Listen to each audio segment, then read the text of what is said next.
संत को बोलने के लिए अब कुछ बाकी नहीं है। संत को क्या बोलना है? मन मस्त हुआ तब का बोले। संत का मन तो भजन में 24 घंटे मस्त रहता है। परमात्मा से बातचीत जिनकी हो गई, अब दुनिया के लोगों से बातचीत करने की कोई आवश्यकता नहीं रह गई। अब संत को बोलना नहीं है, उनके वचन पूरे हो चुके हैं।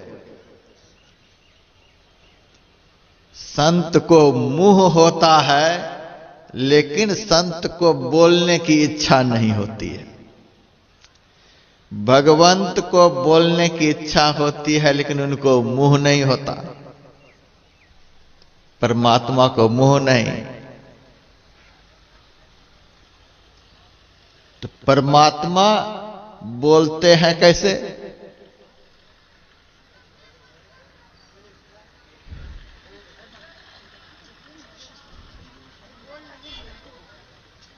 बिनु पग चले सुने बिनु काना,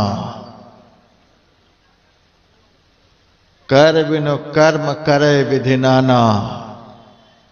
आनन रहित सकल रस भोगी, बिन वाणी वक्ता बर जोगी। बिना मुंह के ही बहुत बड़े वक्ता परमात्मा है। बिना मुंह के वक्ता कैसा? बिना मुंह के कैसे बोलेंगे? तो परमात्मा जब बोलना चाहते हैं तो वचन तो परमात्मा का होता है और मुंह संत का होता है। संत के मुंह से परमात्मा बोलते हैं। परमात्मा तो इंद्रियातीत है, नेत्रेंद्रिय उनके पास है नहीं, तो फिर देखते हैं कैसे? संत को अब देखने की इच्छा नहीं, संत की इच्छा तो पूरी हो चुकी है। परमात्मा का दर्शन हो जाने पर देखने की इच्छा खत्म हो जाती है, कोई इच्छा नहीं रह जाती है। हम लोगों की इच्छा पूरी नहीं हो रही है। एक 80 साल की माई मेरे पास पहुंची, महाराज आप हिमालय में रहते हो, कोई जड़ी बूटी बता दो आंख की रोशनी बढ़ जाए। मैंने कहा कितनी उम्र हो गई? 80 साल। मैंने कहा अब क्या देखना बाकी रह गया है? अब क्या देखना चाहती हो? महाराज लड़के बच्चे नाती पोते आंगन में आते हैं, खेलते हैं, कूदते हैं, कुछ बढ़िया से दिखलाई नहीं देता। मैंने कहा यही सब देखते देखते तो सारी उम्र बीत गई। माई अब भी देखने की इच्छा खत्म नहीं हुई। अरे महाराज बता दो कोई दवाई। तब मैं दवाई बताता हूं। लाल मिर्च का पाउडर है घर में? महाराज है। एक एक चुटकी लाल मिर्च के पाउडर आंखों में डाल लेना जाकर। अरे महाराज जो भी दिखलाई दे रहा उसको भी खत्म करना चाहते हो? मैंने कहा देखते देखते 80 साल की उम्र हो गई, अब भी नाती पोते को ही देखने की इच्छा हो रही है। अब भी मन में नहीं होता है, दिल में दिलदार सही, अखिया उल्टी करता ही चितइए। हमारे दिल में ही जो दिलदार बसे हुए हैं उनको एक बार देख लूं। नैनों के तिल में ज्योति उनकी नजर में आता नहीं। जो हमारी आंख में बैठकर हमको दिखला रहे हैं, एक बार उनको देखने की इच्छा नहीं होती।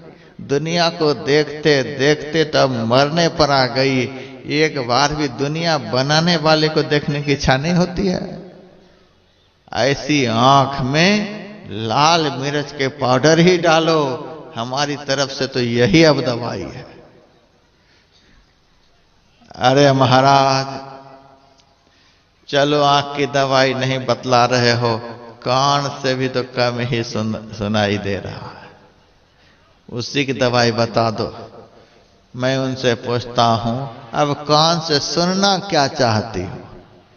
महाराज नई नई बहुएं घर में आई हैं, बच्चे सबको क्या क्या पढ़ाती रहती हैं पता ही नहीं चलता है, क्या क्या सब आपस में बोलते हैं, कुछ बढ़िया से सुनाई नहीं देता है। आवाज तेज हो जाए तो बढ़िया से सुनो कौन क्या घर में बोलते हैं, घर को कोई बिगाड़ तो नहीं रहे।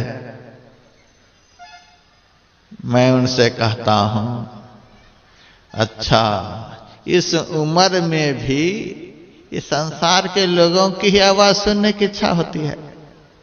सुनतन कथा कबहु माधव के, सुंदर सुयस भरे रे, लक्ष्मीपति यही भवन बखानत, नाहक भार धरे रे, जो जन राम भजन नहीं जाने, सो जन में काहे कोरे। दुनिया बनाने वाले की ऐसी मीठी आवाज है कि एक बार कोई उस आवाज को सुन ले तो सुनने के लिए कुछ बाकी नहीं बचता है। मरने के समय भी उस मालिक की आवाज सुनने की इच्छा नहीं होती है। यही दुनियावी आवाज, नाती क्या बोलते हैं, पोते क्या बोलते हैं, तो सुनो दवाई बतला रहा हो। सरसों का तेल है घर में? हाँ। सिलेंडर में गैस है कि नहीं है? हाँ है महाराज। चूल्हे भी है।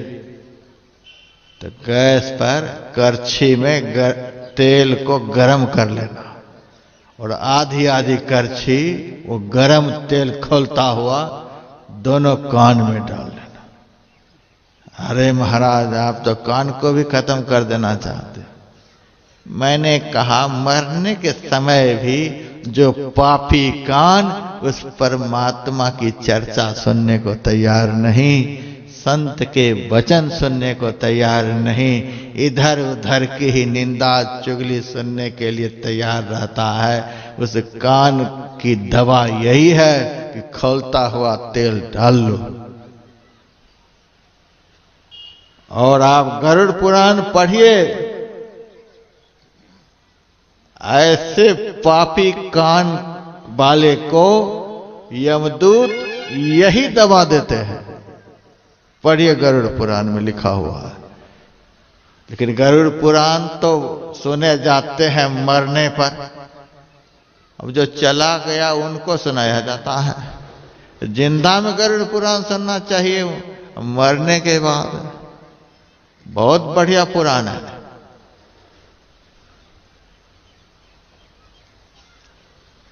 तो कान हम लोगों का तृप्त नहीं हो रहा है। कब से सुन रहे हैं, कब से सुन रहे हैं, जब से जन्म हुआ है सुन ही रहे हैं, मरने तक सुनते ही रहते हैं। कभी मन कहता है कि अब नहीं सुनूं? बिल्कुल नहीं। कान अतृप्त है और यह कान तब तक अतृप्त रहेगा जब तक कि कान बनाने वाले की आवाज कान में नहीं जाएगी। सुन लाम का पे पहुंच के तेरी पुकार है आ रही सदा से सदा यार देखना। क्यों भटकता फिर रहा तू ऐ तलाश यार में, रास्ता सहरग में है दिलवर पे जाने के लिए। गोश बातिन हो कुशादा जो करे कुछ दिन अमल, ला इलाहा अल्लाह अकबर पे जाने के लिए। कुदरती कावेग तू मेहराब में सुन गौर से, है आ रही धुर से सदा तेरे बुलाने के लिए। परमात्मा की तरफ से तुम्हारे बुलावे की आवाज जो तुम्हारे अंदर में आ रही है, जब तक उस आवाज को नहीं सुनोगे तब तक कान कभी तृप्त नहीं होगा। एक बार यदि उस आवाज को सुन लो तो फिर दुनिया में कुछ सुनने की इच्छा नहीं होगी। महर्षि रमन का जन्मदिन मनाया जा रहा था। सारी दुनिया के भक्त लोग आए हुए थे, बड़े बड़े गायक भी आए हुए थे। महर्षि रमन को आसन पर बिठा दिया गया था। सारे गायक अपने अपने गान कला की प्रस्तुति दे रहे थे।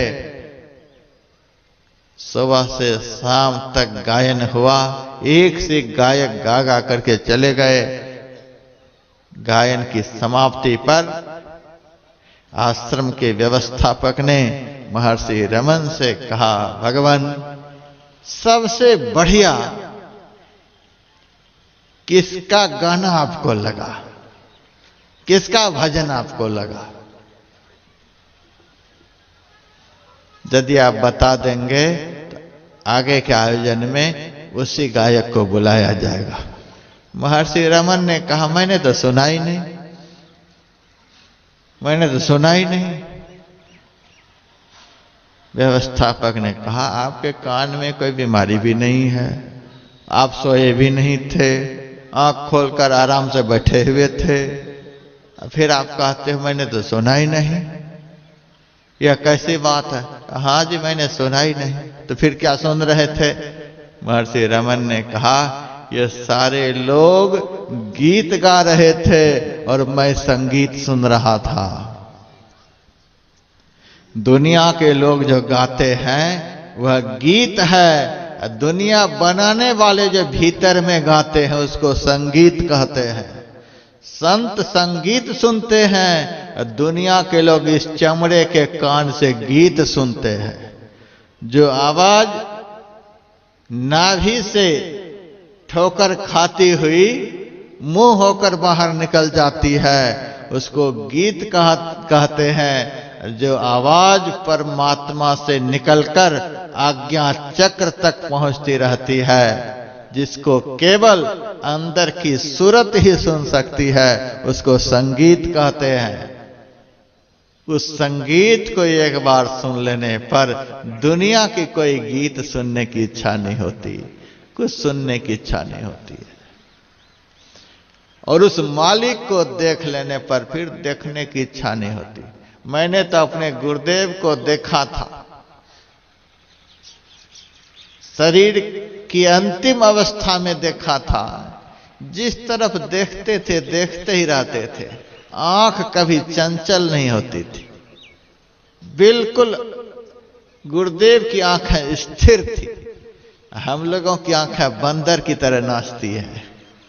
क्या बात है, हमारी आंख चंचल है। संसार के रूपों को देख देख करके यह चंचल हो रही है और भीतर ही भीतर आंख चाहती भी है कि एक बार आंख देने वाले को देखूं तो देखने की प्रक्रिया खत्म हो जाए। संसारिक लोगों की आंखें चंचल रहती हैं, लेकिन संत की आंख स्थिर, क्योंकि स्थिर को उन्होंने देख लिया। हम लोग तो चंचल को देख रहे हैं। संसार का रूप नाशवान है, चंचल है। इन रूपों में जब तक आंख लगी रहेगी, आंख स्थिर हो नहीं सकती है।